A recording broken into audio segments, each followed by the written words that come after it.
আজকে বানাবো একদম নতুন স্বাদের আমের চাটনি। তো চলো চাটনিটা বানাবার জন্য দেখো এখানে আমি আম নিয়েছি। এখানে 300 গ্রাম আম আছে। আমটা প্রথমে আমি কেটে নেব। ওটাগুলো ফেলে দিয়ে এই আমের কিন্তু চোকলাগুলো আমি ফেলবো না, চোকলা সমেতই চাটনিটা রান্না করব।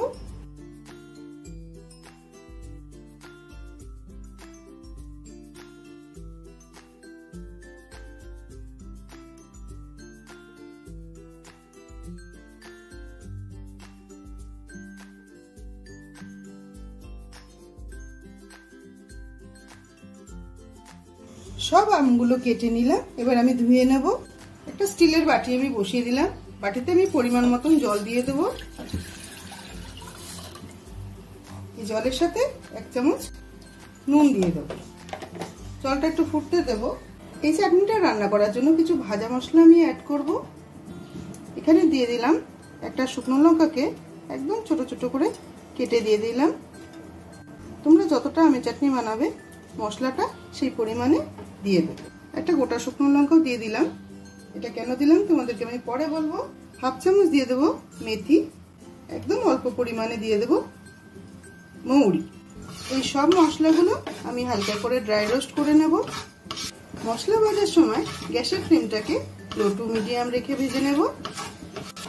মশলাগুলো ভাজা হয়ে গেছে। এই গোটা লঙ্কাটা বাদ দিয়ে এই মশলাগুলো আমি গুঁড়ো করে নেব। এদিকে জলটা ফুটে গেছে। এর মধ্যে আমগুলো দিয়ে দেব।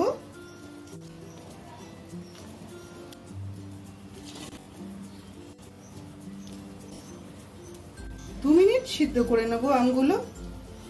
তবে এই অবস্থাতে ঢাকনাটা আমি দেব না, তাহলে একদম খুব তাড়াতাড়ি গলে যাবে। আমটা গোটা গোটাই থাকবে চাটনিতে। আমি তোমাদের দেখিয়ে দিচ্ছি।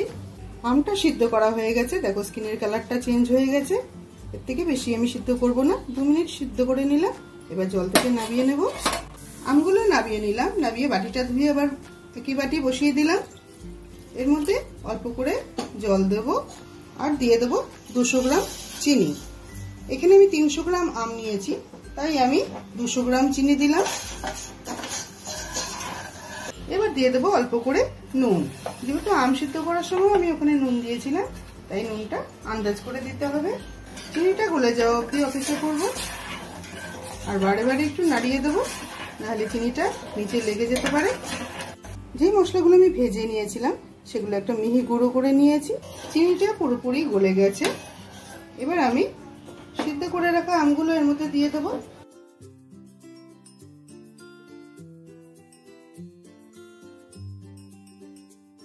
দেখো আমটা কিন্তু আমি চোকলা সমেত সিদ্ধ করে নিয়ে তারপর চাটনিটা রান্না করছি, কিন্তু আমগুলো কিন্তু একটা গলে যায়নি।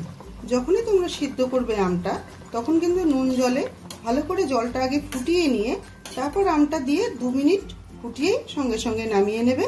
তাহলে আর আমগুলো সিদ্ধ হয়ে যাবে, কিন্তু আমগুলো একদম গলে যাবে না। গলে গেলে চাটনিটা ভালো হবে না দেখতে। আমের চাটনিটা একদম রেডি হয়ে গেছে। দেখো শিরাটাও একদম ঘন হয়ে এসছে।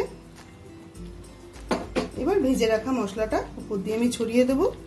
বন্ধুরা, আমের চাটনি তো অনেকেই খেয়েছো, কিন্তু আমি যে পদ্ধতিতে দেখালাম সেই পদ্ধতিতে একবার বানিয়ে দেখো। আশা করি তোমাদের খুব ভালো লাগবে।